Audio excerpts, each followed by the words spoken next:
World leader, revolutionary, and even fashion influencer. That's Ataturk for you. He didn't just run a country, he crafted one from scratch. If how to create your own country piqued your interest, then buckle up because you are in for a treat. Today, we're exploring the journey of a man who turned this audacious question into a historical reality in modern Turkey. You're on Curiosity Corner. In this episode of Past Portraits, Stories of Remarkable Lives, you will find out what happens when one man's vision collides with the destiny of a nation. We're taking a deep dive into the life of Mustafa Kemal Ataturk. Known as the father of modern Turkey, his story spans wars, revolutions, and a series of reforms still echoing in Turkish society today. This isn't just a biography, it's a journey through national identity, struggle, and transformation that wraps up with a challenge. Yes, stay until the end and you'll find a quiz to test how sharp your memory is. At the same time, we'll explore Mustafa's beginnings in the Ottoman Empire, rise to power, ambitious reforms, and enduring legacy. You may be wondering what were the roots that nurtured this transformative leader. To understand this, we must travel back to a dying empire where the young Mustafa is about to begin his journey. Our journey begins in the late 19th century Ottoman Empire in the city of Salonika, present-day Thessaloniki, in Greece. A young boy named Mustafa was born in a modest three-story pink house, now serving as a museum of the Turkish Republic. His father, Ali Riza Efendi, was a customs official turned lumber merchant. His mother, Zubri Hani, was a devout and strong-willed woman. Growing up, Mustafa lived through a period of substantial political turmoil. It was a time when the mighty Ottoman Empire, known to its contemporaries as the Sick Man of Europe, was losing territories and undergoing significant internal changes. The conflict between modernization and tradition, between diverse ethnicities and the central power, painted the backdrop of Mustafa's childhood. Mustafa's academic journey began in a traditional religious school, but his father's vision for him was far beyond that. Ali Riza Efendi enrolled him in a modern school, beginning Mustafa's progressive outlook. His father passed away when he was just 7, but the early lessons he instilled in Mustafa were foundational to the leader he would become. Despite the hardships, young Mustafa showed promise in school, drawing the attention of his mathematics teacher, who gave him the second name Kemal, meaning perfection. Mustafa Kemal then entered the military academy, a decision that would set his life on a trajectory towards leadership. In the military, Mustafa Kemal quickly stood out. His intellectual prowess, strategic mind, and charisma didn't go unnoticed. He climbed through the ranks and made valuable connections, becoming deeply entwined with the fate of his nation.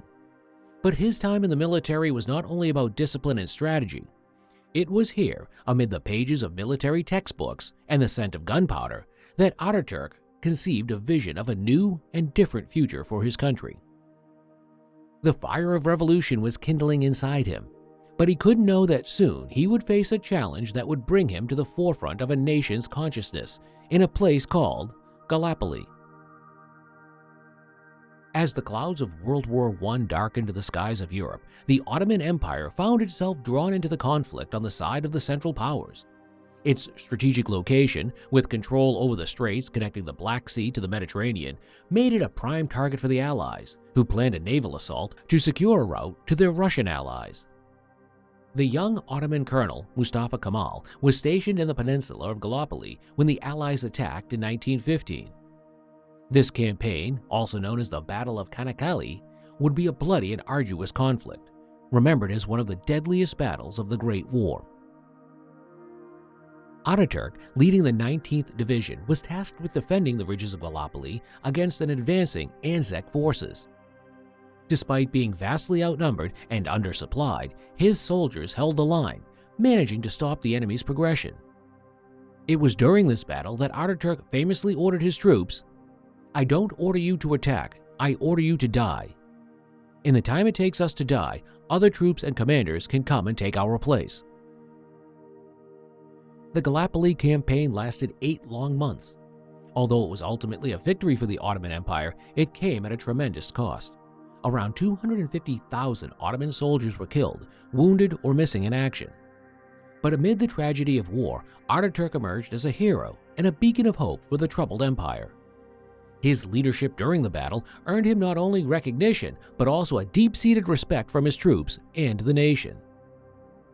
The Gallipoli campaign wasn't just a military turning point for Ataturk, it was also a personal crossroads. The struggles he witnessed during the battles reinforced his belief that the Ottoman Empire needed radical reform to survive. He saw the cost of political negligence and dreamed of a different future for his homeland. Emerging from the blood-soaked trenches of Gallipoli, Mustafa Kemal found himself a national hero. But could this military leader channel his strategic brilliance and burning patriotism to breathe life into a nation teetering on the edge of extinction? With the end of World War I, the once formidable Ottoman Empire was left shattered and vulnerable. The victorious Allies set their sights on dividing its vast territories under the terms of the Treaty of Sèvres, effectively dismembering the 600-year-old empire. Yet, amid the post-war chaos and despair, Mustafa Kemal, now known as Ataturk, envisioned a different future. Fueled by a vision of sovereignty and national pride, he left Istanbul for Anatolia, rallying the remnants of the Ottoman Empire and a motley crew of nationalists. They were up against the Allied powers, a daunting task, but Ataturk was no stranger to challenges. He firmly believed, sovereignty is not given, it is taken. The Turkish War of Independence was a desperate struggle for survival. Over 3 long years, Ataturk and his forces fought against Greek, Armenian, French, and Italian troops on multiple fronts. They faced internal discord, economic challenges, and the massive task of mobilizing a war-weary population. Yet, Ataturk's strategic brilliance, unwavering determination, and fiery speeches helped galvanize the nation. By 1922, the Turkish forces had turned the tide, prompting the renegotiation of the peace terms. The Treaty of Lausanne was signed in 1923, officially ending the war. The new treaty recognized the boundaries of a new nation-state, the Republic of Turkey. With this recognition, Ataturk's dream was no longer just an idea. It was now a geopolitical reality. In October 1923, the Republic of Turkey was formally established, with Ankara as its capital. Ataturk, the visionary leader of the War of Independence, became its first president. But this was just the beginning. With the birth of the Republic, Ataturk stood on the brink of the most transformative period of his leadership. The real revolution, the metamorphosis of Turkey, was about to begin. But how would he guide this young republic out of the shadows of its imperial past and into the future he dreamed of? What radical changes would he dare to introduce? Once Ataturk became the leader of the newly established Republic of Turkey, he embarked on a sweeping series of reforms. His vision? To mold Turkey into a modern, secular, and westernized nation. This was a radical undertaking aiming to transform not just politics and law, but also culture, education, language, and even attire. Let's start with one of the most progressive changes: women's rights. At a time when women's suffrage was still a contentious topic in many parts of the world, Ataturk granted Turkish women full political rights. In 1934, Turkish women were given the right to vote and run for office. This seismic shift paved the way for women's active participation in public life. Also in 1934, another incredible event occurred when the surname law was passed. A notable exception was made by the Turkish parliament, bestowing upon Mustafa Kemal the surname Ataturk, meaning father of the Turks. An honor reserved for him alone was a recognition of the profound impact of his leadership and reforms. Mustafa Kemal Ataturk, his name itself, is a testament to his legacy. The language was another domain Ataturk significantly reshaped. The traditional Arabic script was replaced with a modified Latin alphabet during the language reform in 1928. This was a monumental task that involved re-educating the entire nation. Still, it served a dual purpose: to increase literacy rates and to solidify Turkey's orientation towards the West. Ataturk was determined to establish a clear separation between religion and state affairs, asserting the secular nature of the republic. He abolished the Islamic Caliphate, the symbolic leadership of the Muslim world, and introduced secular laws, replacing religious ones. Furthermore, he introduced a modern education system, free of religious influence. Economically, Ataturk aimed to lift Turkey from the ruins of war and transition it into a prosperous nation. He invested heavily in industry, agriculture, and infrastructure while establishing a central bank to regulate the economy and promote financial stability. Even how people dressed was part of Ataturk's vision. He encouraged Western attire and even adopted it himself. Women were discouraged from wearing veils, and men from wearing the traditional fez. In place of these, the adoption of European clothing styles were encouraged. These seemingly superficial changes symbolized the more profound cultural shift Ataturk was orchestrating. He aspired to modernize Turkey from top to bottom, pushing it into the global sphere. This brought about considerable social change and shaped the republic as we know it today. But what would be the lasting impact of these changes? How would his vision continue to shape Turkey long after his time?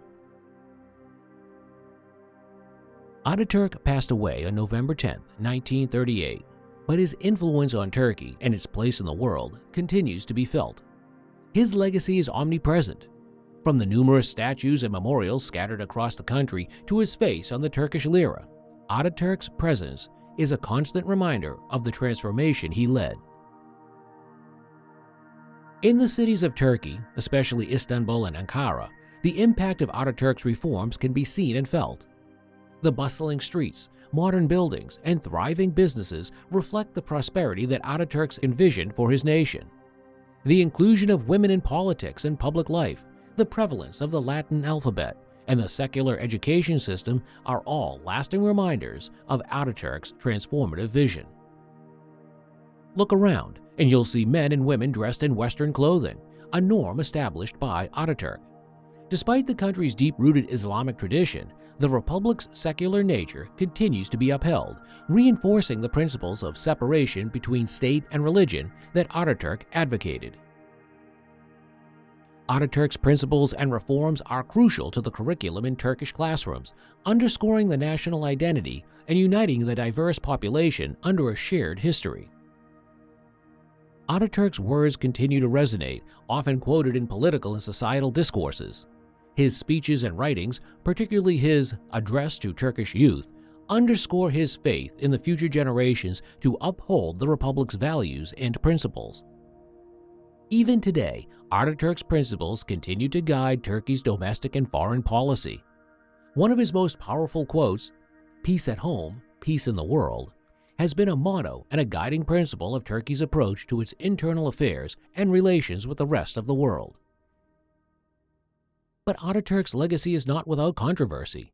His top-down approach to reforms and authoritarian leadership style has drawn criticism. The debate over his policies concerning minority rights, religious freedom, and the language reform continues to be a part of the public discourse. Some see his secularist vision at odds with the Islamic identity of many Turks.